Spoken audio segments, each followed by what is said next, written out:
Hey guys, if you are over 35, maybe I'm not, maybe I am, I'm not going to let you know, but your enzyme levels have already begun to decline after the age of 35. So, enzymes are the workhorses of digestion. They break down your food into usable macro and micronutrients so you can take it in and pack on some muscle. And research shows that by the time someone hits 65, their saliva and pancreatic secretions, both of which are involved in enzyme activity, can and have usually been declined by about 50%. So this decline creates chronic indigestion, setting the stage for a lot of gut issues, yeast and mold overgrowth, and even malnutrition to your muscles. So this is why I'm a fan of enzyme supplementation. And the best enzyme that I found that comes from my friends is Biooptimizers, and it's an enzyme called Enzymes. So Enzymes is the most complete and most potent digestive enzyme that I've experienced, with over 102% more proteins than the nearest competitor and over 3 to 500% more per serving than most popular brands. And that's crucial because protein is the most complex macronutrient to break down, and left undigested, protein putrefies in the gut and creates a variety of problems from bloating to inflammation and beyond. And Enzymes not only contain more proteins, it contains 13 additional enzymes, including lipase for fat digestion, which work at every pH level from 2 to 12, and in other words, at every stage of digestion. If you go and watch Enzymes rapidly dissolve a raw steak, all you've got to do is go to masszymes.com/Kris20. And that's just how it sounds, masszymes.com/Kris20. And you can try it today as well, risk-free. Their 365-day full money-back guarantee is the gold standard in the industry. And if you do not feel how Enzymes helps you upgrade your digestion and power through that food, their support team will give you a no question asked refund. So finally, when you go to masszymes.com/Kris20, be sure to enter the coupon code Kris20. You will get a 20% discount off your order. All right, everybody, welcome to another episode of the Knowledge and Mileage podcast. Today, I have a very special guest that we've been trying to navigate and get this interview happening for a long, long time now. Wade's been doing a lot of traveling. I've been doing a lot of traveling, sometimes in the same places at the wrong times. But Wade Lightheart, thank you very much and welcome to the show. Kris, great to be here finally. Yeah, it's been a long time. So Wade, you're a 3 times natural national bodybuilding champion, correct? Correct. Is it something that you still compete in now today, or you've just hung up the trunks? No, I've hung up the trunks and I'm just out there fighting father time. I think I was fortunate enough to win a few national championships and get to I got to the Mr. Universe and did the World Championships, and that was pretty much the extent of where my physical genetics could take me. There was, I could get to the big dance, but there was just another caliber of athlete that was there. And when I looked at it objectively, it's like, there's not really anything I'm going to do to beat this particular person. I've hit my ceiling. And then I just used that basically as a calling card, first in my personal training business, and then leveraged into my career. Now, what was unique about your career, especially competing on that level, is that you were competing as a vegetarian, correct? Yeah, I was one of those, and just to be out there, I'm not one of those vigilante vegans down there, cussing people out. So you don't have a vegan cat or anything like that? No, no, I'm not quite to that level, although I have some friends that are down that route, and it's interesting. And it was it kind of happened organically. I got into meditation in 2000 after a period of wildness, I would say. When I came out of that, I got into meditation, and then about 6 months after I started, I read a book called The Holy Science. It was an Indian guru that had written this book, and it went into the digestive system and nervous system and the function. I thought, hey, this is pretty interesting. I'm going to give this vegetarian thing a try for a couple of weeks. I haven't really done that. That's a good experiment. And prior to, I'm a total carnivore, right? Like I'm just, like a typical bodybuilder. Especially in those days, there wasn't a lot of supplements. There wasn't a lot of, or at least anything of any quality. And I just got started. I did it for 2 weeks. I went 2 weeks more, and I said, I'll go another month. At the end of 2 months, I said, I think I'm just not going to eat meat. I haven't. That was 2001. So it was 17 years later. And then what happened out of that is I thought, well, maybe, wouldn't it be interesting if I could compete on this diet? This is kind of odd. And I worked out all the nuances and learned a lot of things. It was very challenging, but I did do it. And I did have a lot of success that route. Interesting, fascinating, and it's definitely something that is it's growing. There is a lot of vegetarian bodybuilders that you see going out there, and you'll always notice them because their name on their socials always has vegan or vegetarian something, which kind of is odd.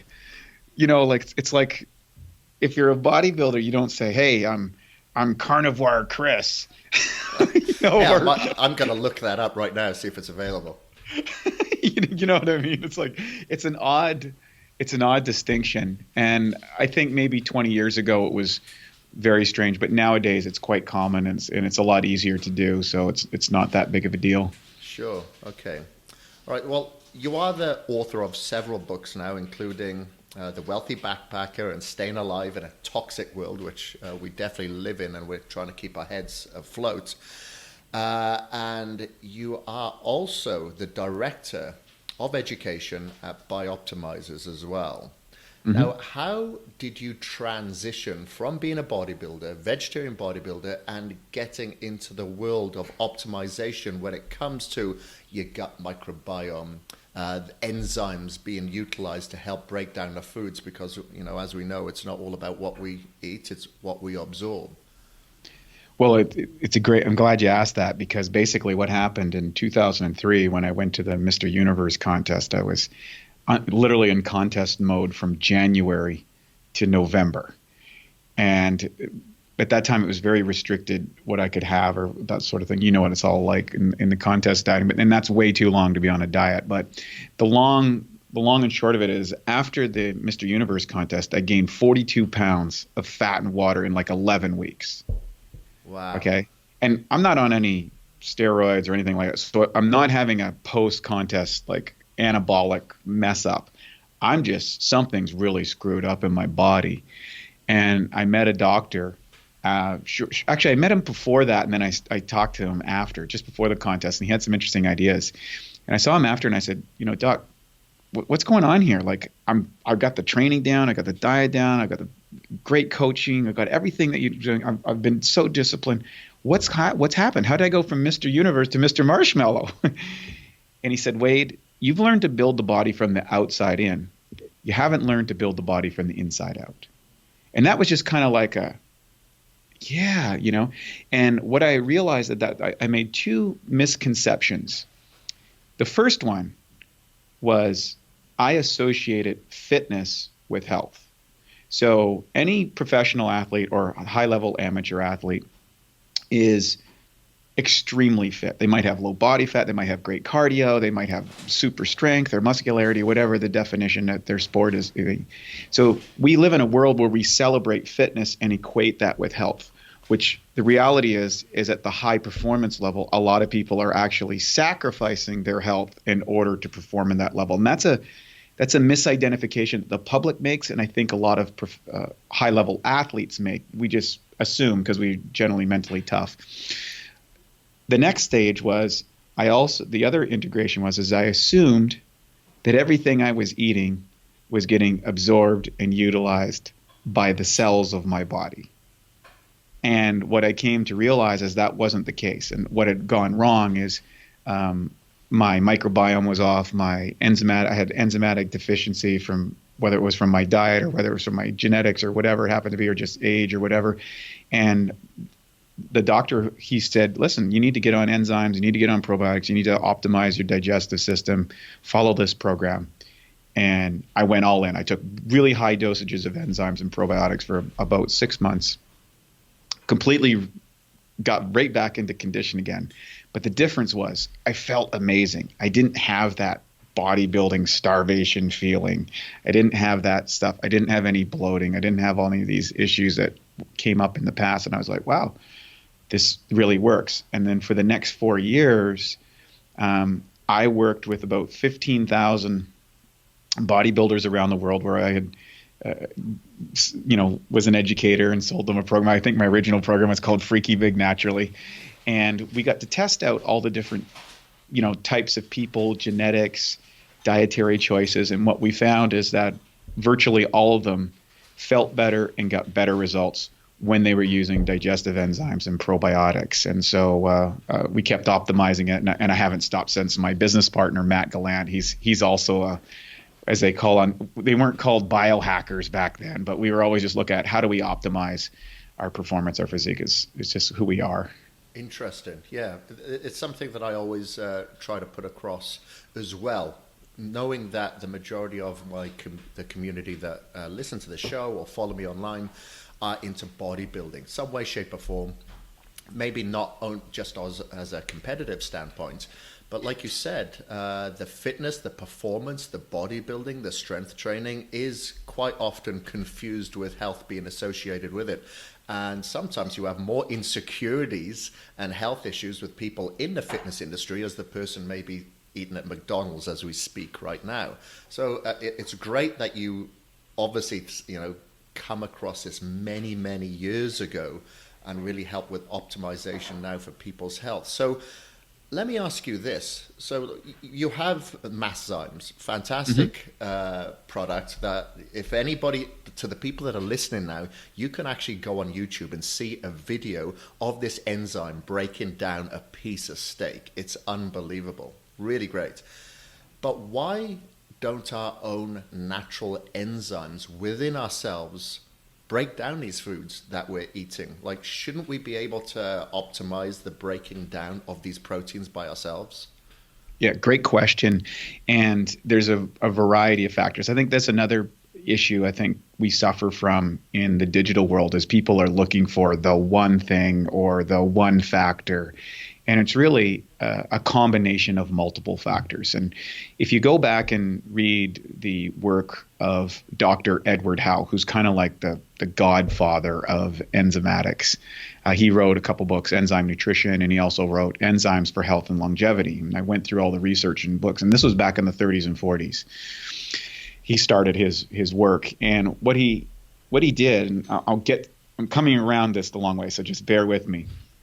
So what he demonstrated is that the length of an animal's life was directly related to what he called the enzymatic bank account. And for those who don't know, an enzyme is a unique kind of a chemical agent inside your body that is responsible for over 25,000 different functions. Everything from thinking to blinking requires an enzyme. And the more enzymes you have present, the faster you heal, the faster you recover, the faster you turn over chemical reactions in the body. The less you have, the slower those are. And that's really the aging process. And so one of the big reasons, and there's multiple, so I'll get into the first big reason is, of all the species on the planet, humans are the only species which actually cooks their food. And when you cook your food over 114 degrees, you destroy the enzymes. And what your body is required to do is to manufacture its own digestive enzymes to break down that food. But that has a huge metabolic cost. And that keeps those enzymes, which would be used for repair or used for brain function or, regenerating your organs or a variety of chemical reactions, like I said, 25,000 different reactions, now gets shunted. You have a limited amount of capacity. And I would always say, if we've had the turkey dinner syndrome, Christmas or Thanksgiving, you go have the big turkey dinner celebration, and you load up and you eat all this turkey and all these potatoes and vegetables, and then it's so good, I'm going to have another round, and then it's like, oh man, this is amazing, let's have some grandma's apple pie or whatever it happens to be. And then what happens after? Everybody's making the sprint for the living room to hit the couch, hit the floor, they're passing out, they're drooling. When you think about it, if you just got energy from food, if food was just energy, you should be able to go out have a 2-hour workout, run a marathon with what you've just consumed. But there is a process of digesting, absorbing, and utilizing that food that requires energy of the body. And this is something, particularly with bodybuilders, which is a big issue because bodybuilders, as a rule, tend to eat more than the average person. And when we're cooking a lot of the food or the food's been processed or whatever, it's not enzymes. So it's taking enzymes from us in order to do that function. Because, if a tiger kills a zebra, it eats the entrails first, where the enzymes and probiotics are, and then eats the carcass. If you get a horse, it'll only eat grass of a certain nature. It'll eat that grass. If there's any blood on the grass, it won't eat that. So different species, if a whale eats a seal, it consumes the seal whole, then it has a stomach where it starts to break down because there's cathaspin released. But we don't do that. Now, there's advantages to cooking food and processing food, but at the end of the day, we have to realize, and it's what I learned, just from, for whatever reason, I went through that experience a little sooner. I didn't have enough enzymes to break down the food I was having. And I ran into digestive issue troubles. And so that was the lesson I learned. A couple other factors. Monoculture growing has reduced the enzyme content in the foods that we are eating, even if you are eating really well. The use of herbicides, pesticides, and fungicides on food. So if people look at how those work chemically to kill the bugs, they interrupt the enzymatic function of the bugs. Well, the question is, how much of that do I need to consume before it starts interrupting my enzymatic function? And then with monoculturing, what happens is when you grow food on a mineral deficient soil that's not been, cycled and all that sort of stuff, which was traditional farming prior to the World War II, what happens is the plants will give up protein to convert to enzymes to grow the food because there's not enough minerals in the soil. And so at the turn of the century in 1900, wheat in the United States was about 90% protein. And today it's less than 7%. And that's how people 200 or 300 years ago in Europe used to be able to live on bread, because there was enough nutrients in the bread. Today, there's nothing in it. And that's and if you can apply that across the board with the food that we're eating, we're starting to realize we're not getting the nutrients, we're not getting the contents, we're not getting the enzymes that we had, and we're subjecting ourselves to all sorts of chemical agents that could be interrupting that flow. And that's why it becomes a bigger issue than people might imagine. Yeah, and I guess to a certain degree, that may be the reason why you eat a lot of food, but for some reason you're still hungry. It's not as if your body's hungry for more volume, it's starving for the nutrients that it's deficient in.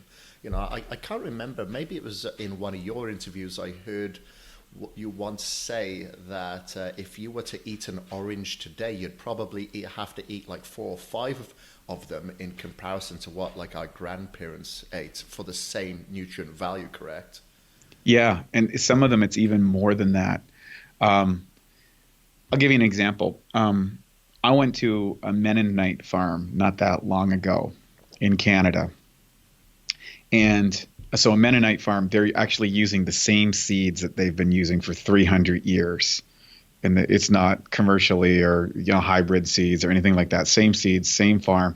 They put manure on the soil. They till in. They rotate the crops, just like traditional farming. I had 1 tomato. I was full. Like, I've never been full on a tomato in my life. But 1 tomato, I went from hungry to like, oh man, I can't eat anymore. And I was like, what was in that tomato compared to what I'm going to buy even at Whole Foods or a really great grocery store? Is not like my body instantly registered this was completely different than anything I was eating, even in organic stores. So would you say, particularly, talking to a lot of the listeners that are on a bodybuilder's route that have the general 6 meals per day, that by taking these digestive enzymes, they could in fact get away with eating less? So talking from a personal standpoint now, digestive enzymes is something that fascinates me, has done for about 5-6 years now. I really stumbled across it by accident because I was having sleep issues. I wasn't sleeping very well. 3 or 4 hours a night, but I would deal with it because I'm mentally strong and I'm just going to persevere. But it's not the way to really go if you want to fix yourself. And I found out that my serotonin levels were off, and a lot of it was coming down to this primary brain, I like to call it now, as opposed to the second brain, the gut. And when I started restoring that, and it took time, I was on IVs for like 6 weeks every day trying to clean the system out, and then had home care on, trying to negate a lot of the damage that I'd done over the years. But then when I started focusing on enzymes and the food that I absorbed as opposed to the amount of calories and the macros and stuff, I found that I was able to gain the same amount of muscle as I could, but as I did previously, but on much, much less food. Have you found that with the people that you work with, supplementing and optimizing their nutrition and with Masszymes? Yeah, absolutely. To give you an example, in 2007, when I went to the World Championship, so when I ran into problems without enzymes, I was consuming about 250 grams of protein a day at a competitive weight at 176 pounds. That's what I would come on for contest day. So when I got on enzymes and fixed my microbiome with probiotics, I was eating 85 grams a day, and I competed at 183 pounds. Wow. Yeah, it goes to show it's not what you eat, it's what you absorb. Yeah, I always say what you absorb, digest, and utilize, and then how well you eliminate whatever's left. Those are the critical factors that people have to take into digestion. And we just assume it works until it doesn't. And now you look today, the Surgeon General in the United States has released some information that said that digestive-related illnesses are the 5th leading cause of death. They contribute to heart disease, they contribute to diabetes, they contribute to cancer. And it's these undigested proteins in particular that cause the brain fog. They can lead to depression. It can throw off your microbiome, and these bad guys start producing all these neurochemicals. Enzymatic deficiency can lead to depression. And what's interesting is I've seen a large number of people in the bodybuilding market suffer from depression. And I thought, well, that's odd. And I have a theory, and this is not proven, but I have a theory that the massive consumption of protein starts to drain on the proteolytic enzyme capacity, and then all of a sudden you can't make the polypeptide chains to make your happy hormones go off in your brain, and you start suffering from depression, particularly if people are using anabolics, because you've changed your ability to upregulate protein synthesis in the body, and then when you come off, it's even more enhanced. So I've noticed that, and when we clean up their people's guts, all of a sudden they don't suffer those problems, whether they're just doing it as recreationally or for their own health, or whether they're in a competitive nature. It's really interesting how that works, and I'm hoping one day we'll get some research on that. Yeah, fascinating. So, I could totally relate there. When I was living in India, we were discussing before the start of this podcast that I resided there for just over 3 years, about 3.5 years, and I was dealing with a lot of depression at that time. And coincidentally, this is the time that I wasn't sleeping well either. And you would try different forms of supplements like your GABA, your melatonin, your 5-HTP, your tryptophan, anything just to sleep. But as soon as I started fixing my gut, I was able to sleep better. I'm a completely different person to what I was now. I wrote some books during that time. If I read those books now, it's like, wow, who was that person that wrote this literature? Is a completely different person. So I can totally relate to that. And unfortunately, in this day and age, it's very easy for us to go to the doctor and we'll be given a masking agent, but you never really hear of these masking agents providing a cure. There's maybe just another pill that you have to pop. Now, with the bodybuilders, again, in particular, dealing with these issues, is there a certain age of an athlete or recreational trainer should be looking at enzymes because maybe they're losing them with age, or does it come with the lifestyle? How would somebody know if they should be taking enzymes or not, and whether they should take a deeper look into the diet that they're following right now? Well, it's starting in Howell's research. He said that by the average person at 40 years old has about 30% of the enzymatic capacity they had in their youth. Now, what's interesting is I'm a combination of clinical and research data. So in a clinical observational level, if you look at you look at halfbacks or in running in football. Okay, so these guys, they need to be very explosive, they need to be very strong, and they take an incredible amount of damage. So their capacity to recover is of paramount importance. And almost, I think there might be three guys in the history of the NFL that have been able to maintain performance after 28 years old. And what's interesting is the research demonstrates that proteolytic downregulation or proteolytic enzyme downregulation starts to happen around 28 years old. Now, we have research showing that with karate guys, for example, where they would have bruises and contusions and various damage from fighting, which would normally take 15 days to recover. They put them on proteolytic enzymes, and guess what? They're recovered in 2 or 3 days.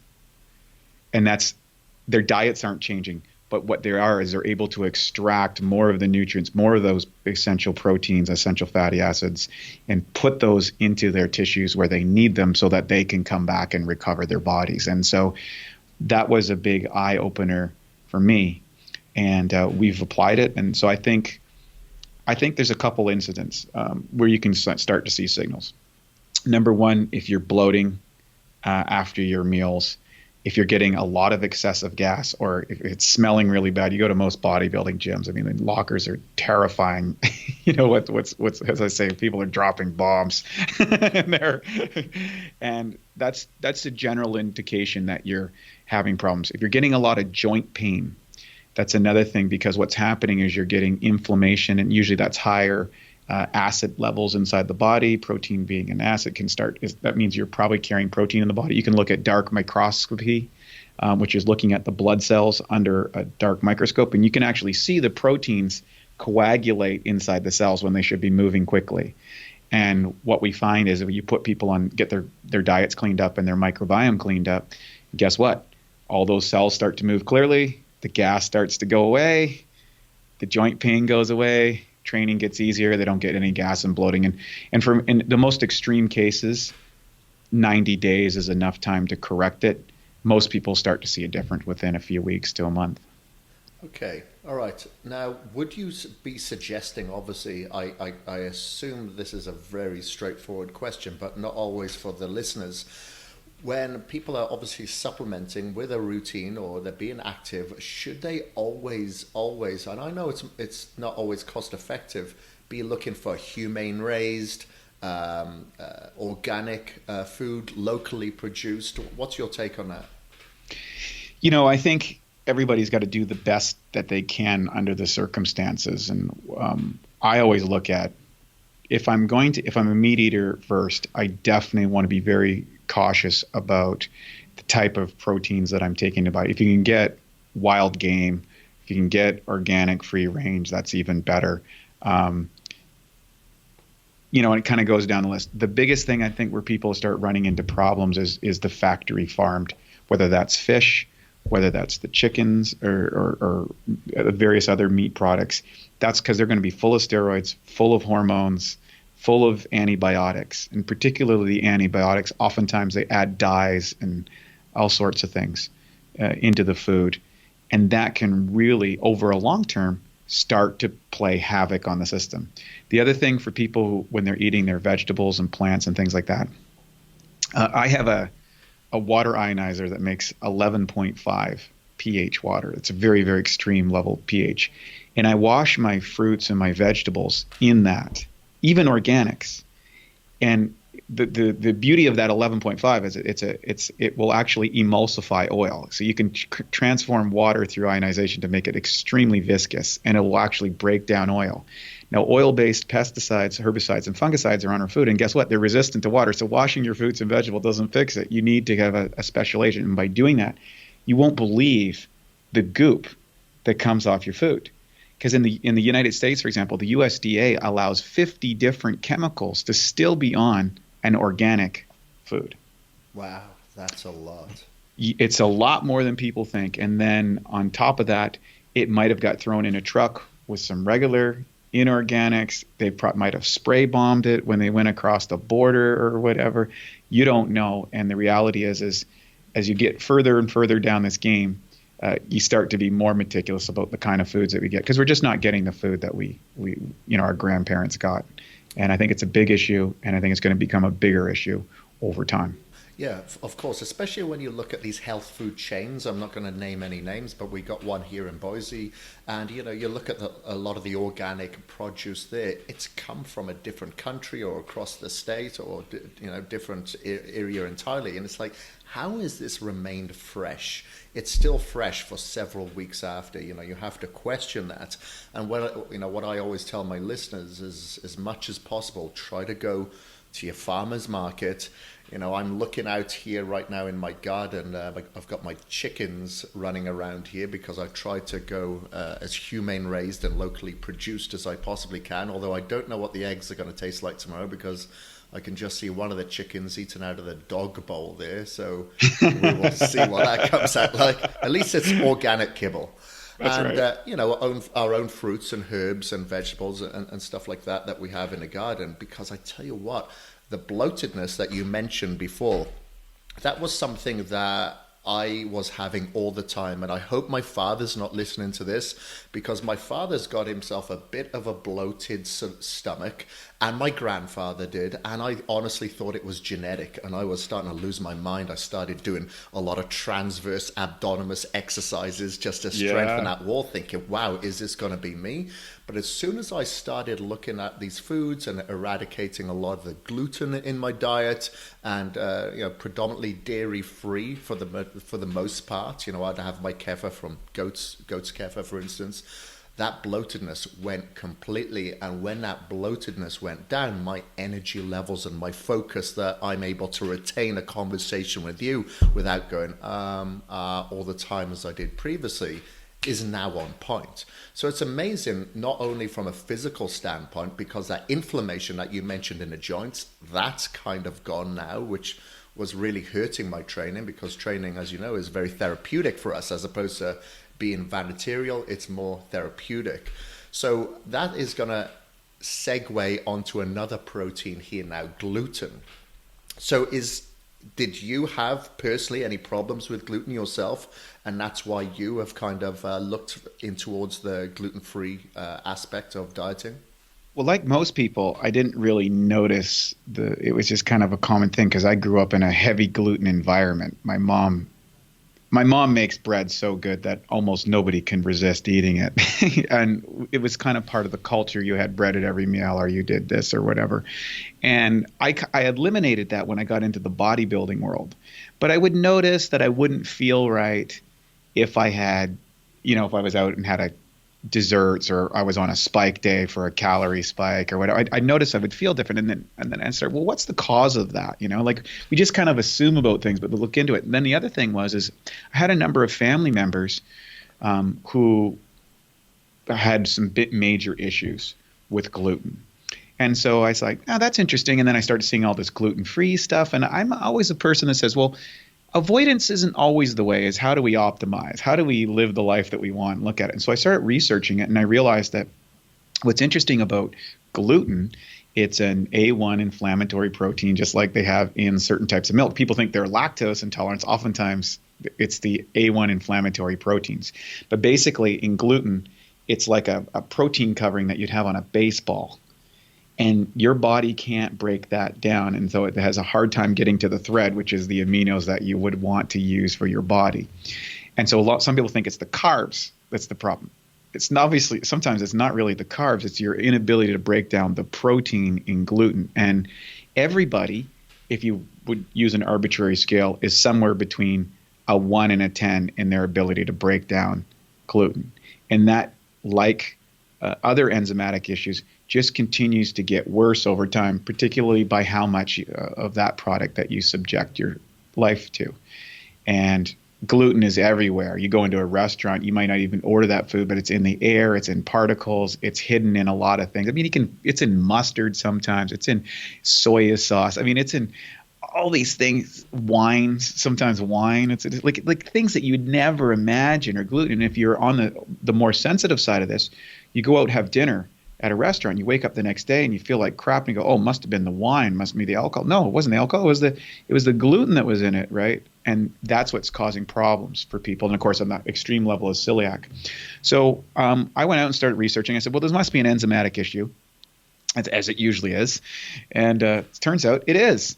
Turns out there's an enzyme that it's called DPP4, and I won't get into the long name of it, but it breaks down gluten, and people don't make it. So I said, oh, okay. So I went off and manufactured a bunch and started handing it out, like I always do, to a bunch of my friends who had gluten things, including my mom. My mom would get really bloated, and even though she will never change her diet for any reason, she's got to have her toast and her bread at lunch and dinner and all that stuff. And I gave it to her, and she took it, and the third day she goes, my belly's not bloated. This stuff really works. And she had, she was very innocent. I mean, she's a 70-year-old lady. That's, and she was just totally.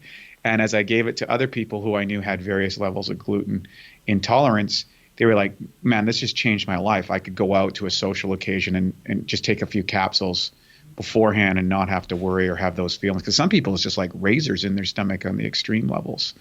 And so, yeah, we produced it, and now it's being picked up by pharmaceutical agencies, and it's really interesting how that's kind of taken off because of this whole gluten issue. Wow, that's interesting. Now, does that give people the green light to go out and eat as much gluten as they want if they actually have like a gluten guardian supplement? Does that mean, okay, I can go back to eating all these breads, these pastas, or anything that has gluten in it? How does that work? What is the balance? Yeah, well, I'll give you a good example. I have a good friend of mine. He is an amazing naturopathic doctor, and he's a bodybuilder as well. And he's got an extremely great physique. And him and his fiance live they live pretty healthily, but they have a spike day every day. But she would feel terrible on spike day, and he would just get kind of bloated after spike day, and they would have pizza or whatever. And he took a bunch of our gluten product before he had a big pizza, the two of them, and didn't have any effect. So like they didn't have any of the side effects that they normally have. And they're like, wow, this stuff really works. And so what I would say is if you are really sensitive to gluten and you're having problems, you definitely want to avoid it. You would use gluten as an insurance that you don't get accidental, or you can go to a social occasion without fear. If you're kind of in the medium range of the scale, but you might be doing spike days or you might be going off your diet or whatever, then, go take 3-4 caps before you go do it. Make sure your body can break that stuff down and you don't have any problems and can be on with your day. I don't ever think that you can supplement your way out of a poor diet. It's a wonderful thing that people would like, and I own a supplement company, but the foundation is always get the diet that's suitable for your genetics and epigenetics and your lifestyle, suitable to your sport, suitable to what your goals are.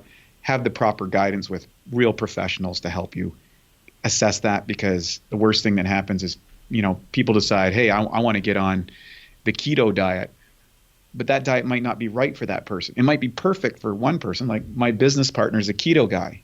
He loves it. He feels great. I'm a carb guy. I love it. I feel great. We own the same company. We still make digestive enzymes that we both use. And it's a great polarity.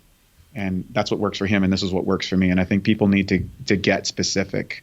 And in order to do that, you need education. You need help. You need guidance, especially in today's world that's so complex. Yeah, it is complex. It's hard to keep our heads afloat out there. And I predominantly eat a gluten-free diet because, some years ago I thought, what's all this gluten-free fads all about? Is it because millennials are just so sensitive to this and I'm just going to persevere, But like I said, when it came down to the bloatedness that I was dealing with, the last thing I thought was gluten, because I thought, well, I've eaten gluten all my life. I've grown up on a farm, But then as food has become more adulterated, our body just cannot break it down. So I control my environment, but I travel a lot, and I am not associated with your company in any way, shape, or form. So I just want to make that clear to the listeners. However, if anybody followed my socials, they would have seen me using this product throughout the time that I was in India and a lot of the time when I'm traveling. And that is the Gluten Guardian, because when I do travel to India, my favorite meal is, and several times a day, is chicken tikka with like a whole wheat roti bread. I have to have the roti bread. I have to eat it with that bread. I'm not going to use the knife and fork or fork and spoon that they use over there, usually. No knives involved for some reason.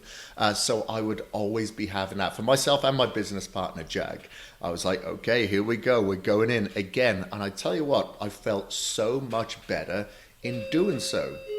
As I mentioned before, I would navigate by eliminating it. But when you're traveling and you want to enjoy your food for a certain amount of time, that's what you do. So hats off for what you've done there in regards to that. And as you mentioned, having your mother on it, that's a great idea. So I'm going to mail some back to the UK now, because my mother and my father eat so much bread. And I did when I was younger as well, because we didn't have much money.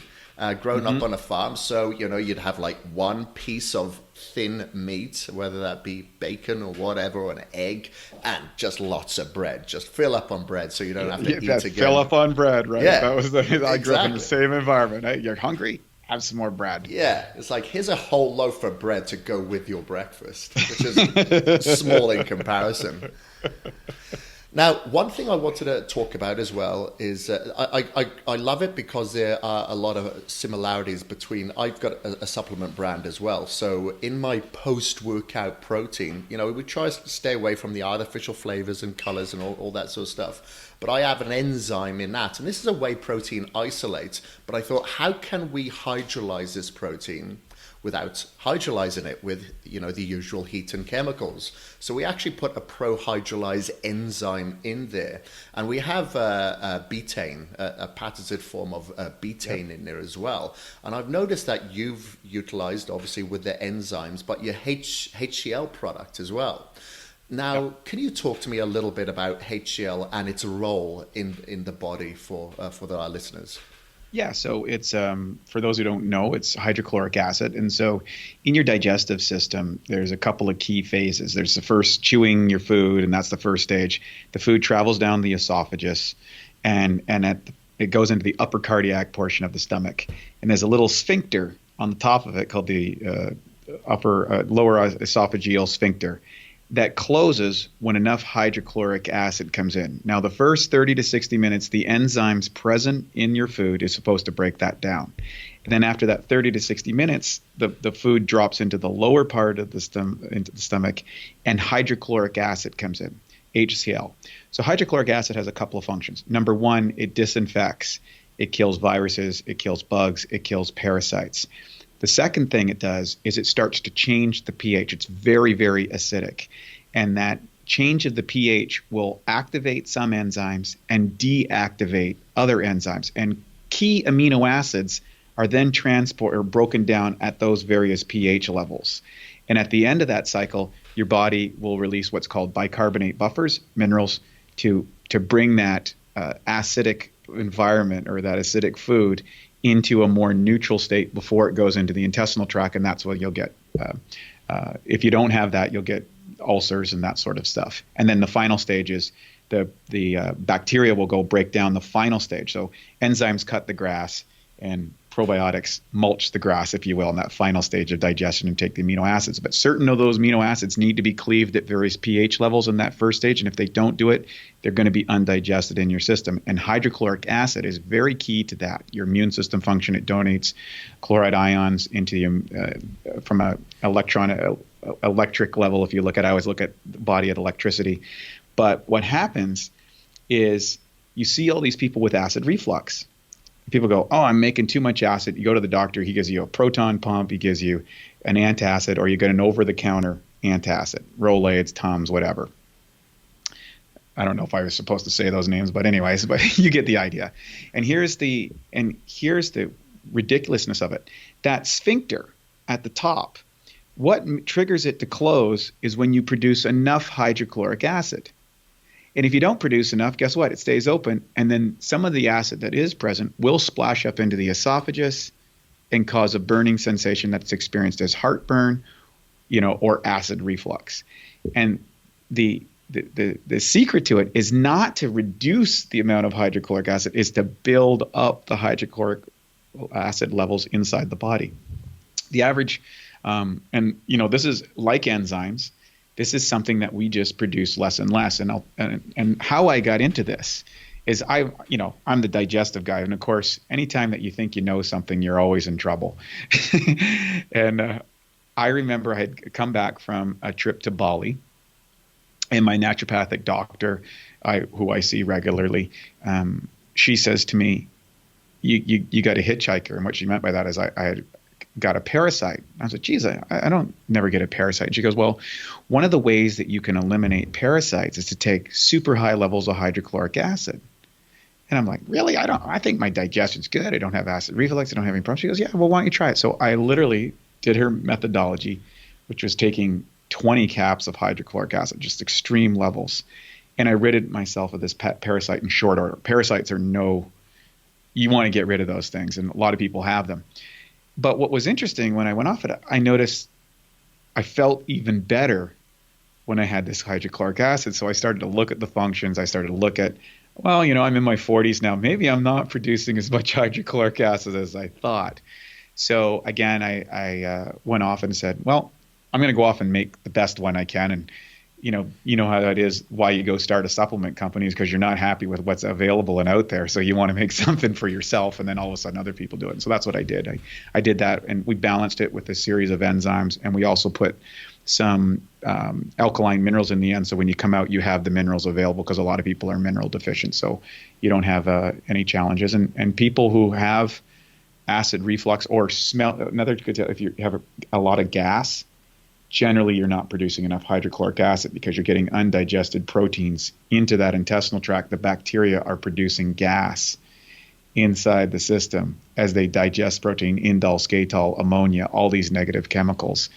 And or if you're waking up with brain fog, those are the usual indications you don't have enough hydrochloric acid. And usually like 30 days, 60 days of hydrochloric, you take high dosages. I'm a big believer, take a high dosage for a period of time and then taper off. Got it. And do you is there a percentage of how much hydrochloric acid declines in the system over a certain age period? Yeah, it's almost correlated with enzymes as well. It's looking at somewhere between 30 and 50% by a person who's 40 years old, and this is going to be directly correlated to their lifestyle. Chemical usage, antibiotics is another thing, because people will produce H. pylori if they've taken a lot of antibiotics. And there's a bunch of different factors, but you can tell by the time you're 40, you're not producing hydrochloric acid. And most people feel that. They go, hey, I can't eat like I did when I was 20. They don't know why. Yeah. And it's because your digestive system is compromised. Now, that doesn't maybe show up as something bad, but by the time you're 50 or 60, all of a sudden you've got a serious disease that you never imagined that you'd get. And that's because you haven't been absorbing and digesting and utilizing your food properly for the last 10, 15, 20 years.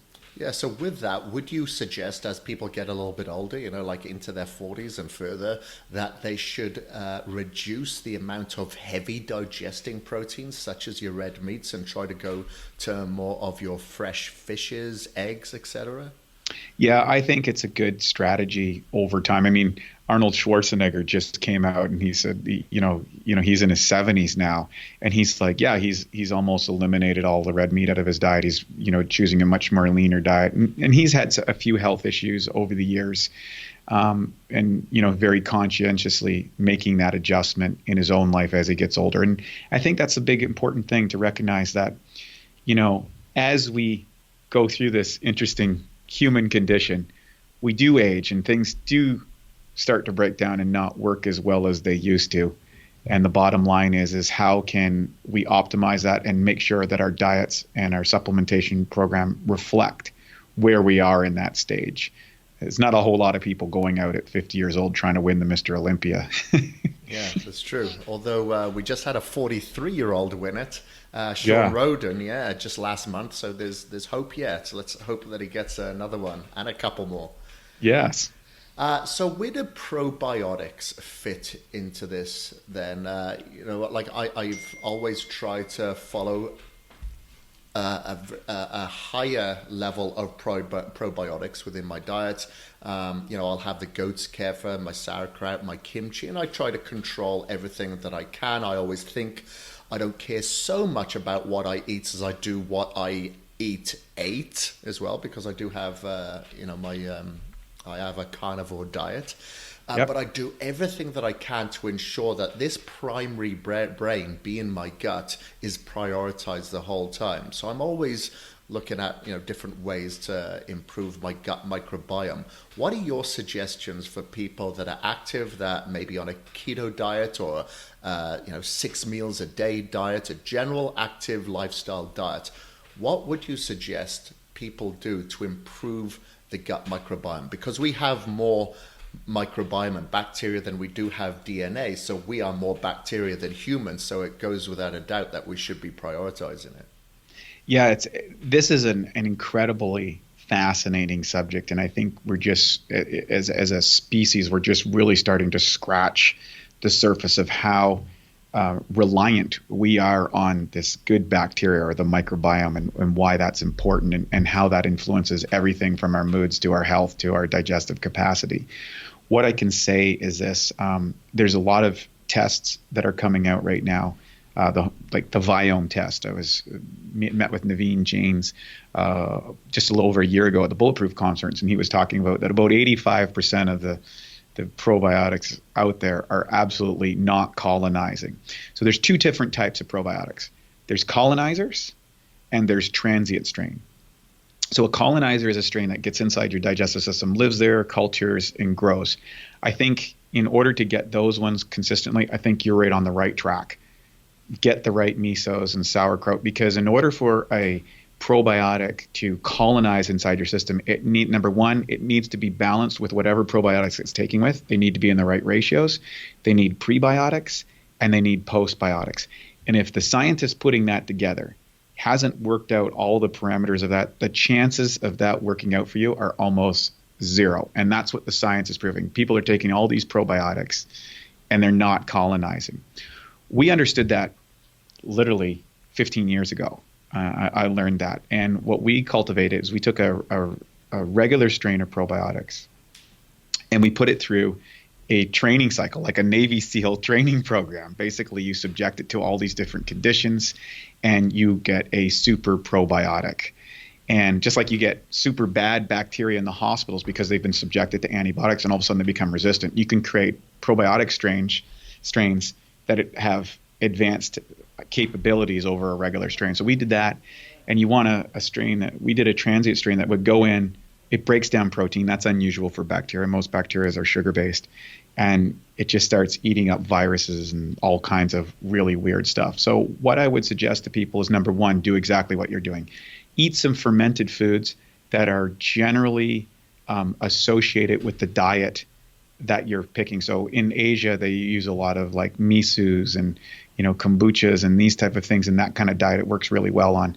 If you're looking at a more easy, European diet, if you get into some of the kefirs or sauerkrauts and stuff, so with particularly with meats and that sort of thing. So understanding that these cultures have developed over hundreds and hundreds of years, and they found the mediums that work for those organizations. And then I would suggest do a microbiome test and then do a high dosage of quality probiotics for a period of time and monitor how that's working for you. And that's why we have a transient strain. Our strain goes through the whole body. It doesn't colonize. You will not get bacteria overgrowth. We won't have those problems.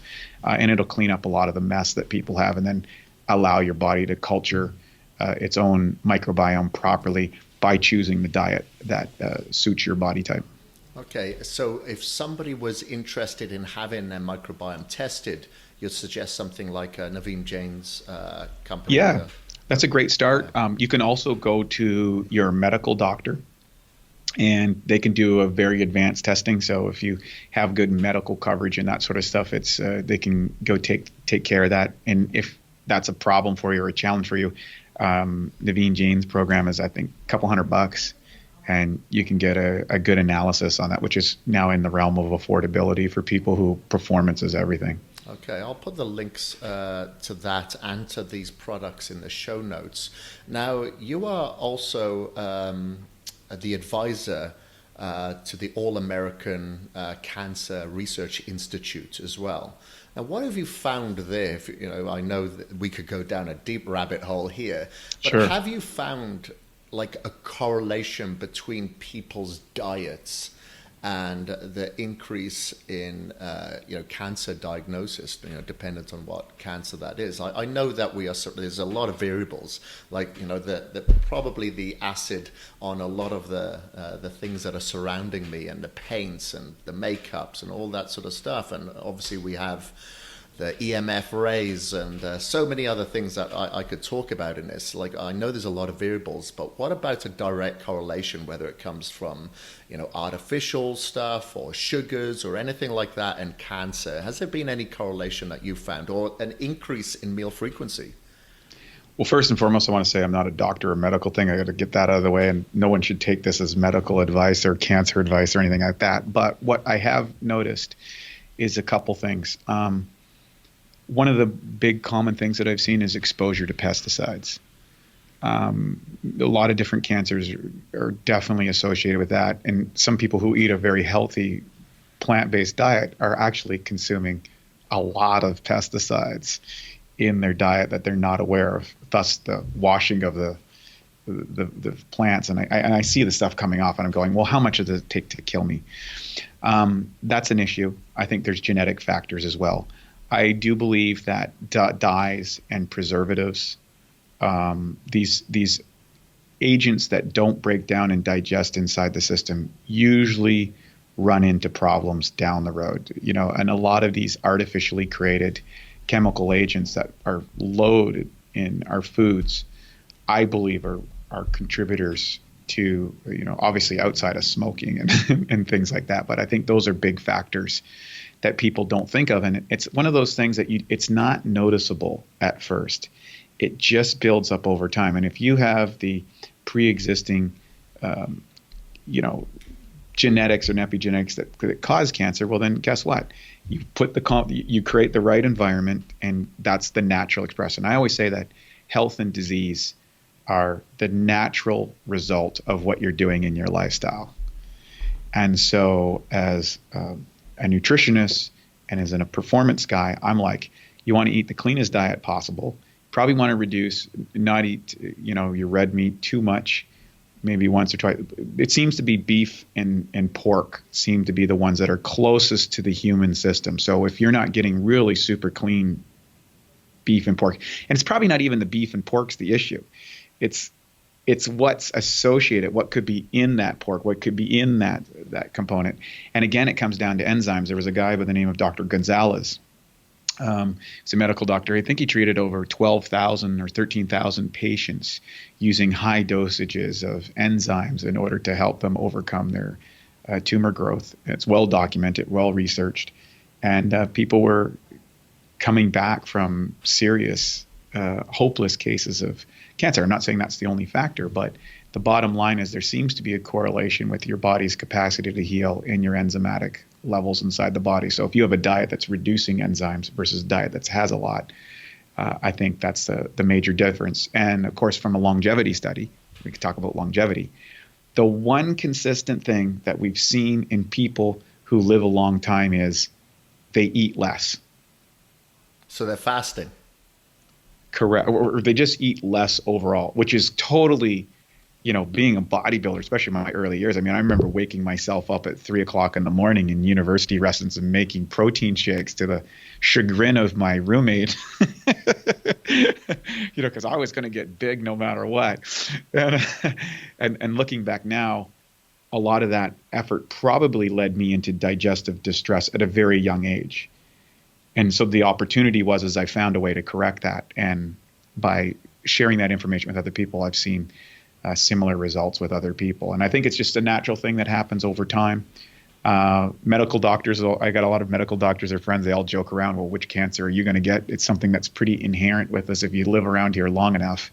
But that's the world we live in. I think there's so many other agents that are contributing to it. It's not just diet. It's air pollution, it's chemicals, paint, all these sort of things. So I always look at, I can't change the environment as staying alive in a toxic world. I can't change that. What I can do is I can optimize my own physiological functions so that I can remove these chemicals, I can remove these toxins, I can remove these agents that are creating dis-ease in my body better than I could if I wasn't. supplementing my diet with these agents or creating a lifestyle that supports Yeah, health. And to a certain degree, you have to constantly be like, quote unquote, for lack of a better word, like collating constantly to remove yeah, yourself of all these toxins. yeah. And I Yeah, think it's one of the reasons intermittent fasting is so popular right now. yeah. As long as they do it the right way, it Yeah. doesn't give you an excuse to go and put like a Snickers bar into a baked potato and say, I'm just breaking my fast. But it gets done. But that's something that, and again, it comes with time and age and immaturity and, finding the right way. Because like I just finished doing a muscle building video trainer earlier in the year, and I had everybody fasting on there at least once a week. Yeah. Just to ensure, take away a lot of the stress from the body, the digestive system, and obviously the mTOR pathway, IGF-1 pathways are kind of going through the roof. So we need a kind of, okay, try to balance, like you said, the fitness with the health aspect to ensure that we're not just doing this right now. We're making the decisions right now to heal us in the future as well. And we want to obviously increase our health span with it, which a lot of bodybuilders don't think about. We always think about now, not even thinking about the future. Yeah, I mean, it's kind of, I always call it the bodybuilder's dilemma. When you're starting out, as I say, you're full of piss and vinegar. You got lots of testosterone throughout the system, and there's only one goal, and that's to get as big and as lean as I possibly can. And that's a noble pursuit, and it takes a lot of dedication and discipline. And once you get there, you start to get more refined in your process and your thinking and your dietary stuff, and as challenges come up, there are opportunities for self-analysis, growth, and optimization. And that's why I think it's so great. What you're doing is providing experience and insight for people who are in those, I would say the rising stages of their careers or their pursuit, and guiding them in a way that they don't run into the challenges that a lot of us old timers like myself have experienced in the past because we just didn't know. Yeah, yeah, exactly. And it's I think it's the right thing to do, because what we're doing is kind of putting out content that we wish somebody had put out for us as we were in our youth, so we didn't have to make the mistakes in order to put out the education there today. So for that, I salute you, sir. Thank you very much for joining this special episode for the podcast. So as I mentioned, I'll put all the links into the show notes here so everybody can check those out, in such as your books, such as the products. One more thing. So I know everybody is going to be putting all their vegetables into the sink now and scrubbing them dry. What sort of ionizer water system do you suggest for people to utilize in order to increase that pH or the ionization to wash their vegetables? Yeah, I bought one from a company called Enagic 11 years ago. I still use it. And what I like is they actually have a saline container that goes attached to make the 11.5, because a lot of ionizers will advertise they make a high pH, but you need about above 11 in order to do that. And what I like about the saline container is it's only used for the 11, but that guarantees I have enough minerals to boost the pH up to the level that it's going to emulsify oil. And how you can tell is you'll make the water, and you should be able to. I use an oil. I'll put a little bit of either olive oil or something like that in a glass, and it's got to be pure olive oil, not with plastic chemicals in it. You put that in there, and you pour some of the 11.5 in there, and if it goes and turns into a kind of a milky substance, you're making 11 pH, and that's going to be enough to get the pesticides. If it doesn't go milky, it's not there. And some people who are living in cities will have to make the water and then let it sit for a day or two, and then it will emulsify. It has to do with the way the process goes. But that's been the only way I've been able to consistently make that water, because I travel a lot and I take my machine with me. And that saline container makes a big difference. And it's a durable company. They got products all over the world. So they got distribution centers all over the world. Like I said, I have my home machine for 11 years. It's been great. That's awesome. And how do you spell that? So I can put that into show. Yeah, Enagic, Enagic. Got it. Awesome. Yeah, Right. yeah. Well, thank you very much, sir. Really appreciate your knowledge. I'm sure it's empowered our listeners today. So I feel that we've just scratched the surface. So I'd love to have you back on the show in the future. But thank you very much, and safe travel, sir. Thanks very much, Kris. And if people want to reach me, they can just reach out to bioptimizers.com/knowledge mileage, and I'll be happy to connect with them. Awesome. Well, thank you very much, sir. I'll appreciate it. And until next time, that is Thanks, Kris. us. We're out.